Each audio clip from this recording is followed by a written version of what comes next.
Happy Friday. Thanks for logging on to KEZI.com. I'm meteorologist Melissa Fry, and here's a look at our forecast for today.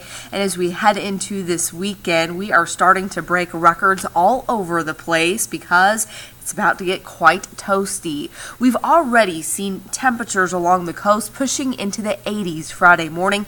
As of 11 a.m., it was 84 degrees in North Bend. Head south, though, into Brookings, 30 degrees cooler, still in the mid-50s there, when this time yesterday they were pushing not only into the 80s, but they reached a high temperature in Brookings on Thursday of 94 degrees.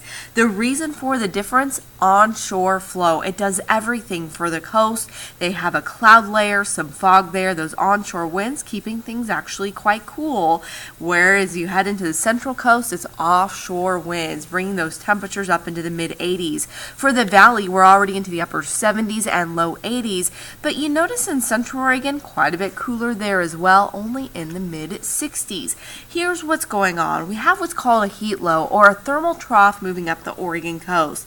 That low pressure has allowed those winds to push offshore, because at the same time we have high pressure in central Oregon, and winds always blow from high to low pressure.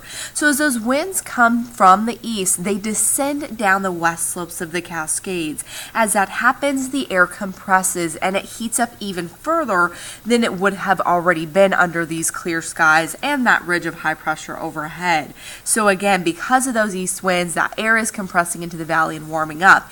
Then what happens is those winds also travel over the coast range, and they're forced to compress even further. As that happens, temperatures along the coast can get even warmer than here in the valley. Again, doesn't happen very often, but when it does, very interesting things happen to the temperatures.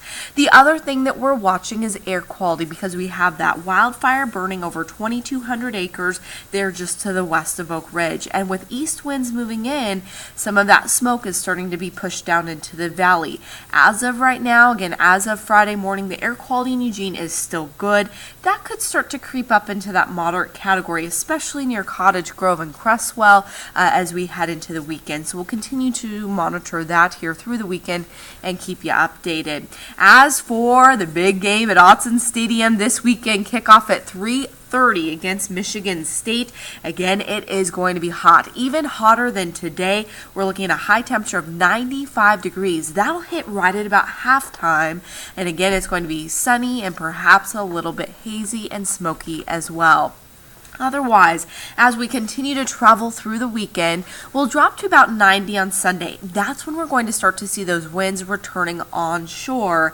That'll happen even further as we head into early next week. You can see returning to 86 on Monday with some morning cloud cover, down to 80 degrees on Tuesday, but there is still no rain in sight. So again, hot weather for the next 2 days. Again, make sure you find a place to stay cool, stay hydrated. If you're out and about, make sure you got that sunscreen on as well. As always, thanks for logging on to KEZI.com, and I hope you have a great weekend, and go Ducks and go Beavers.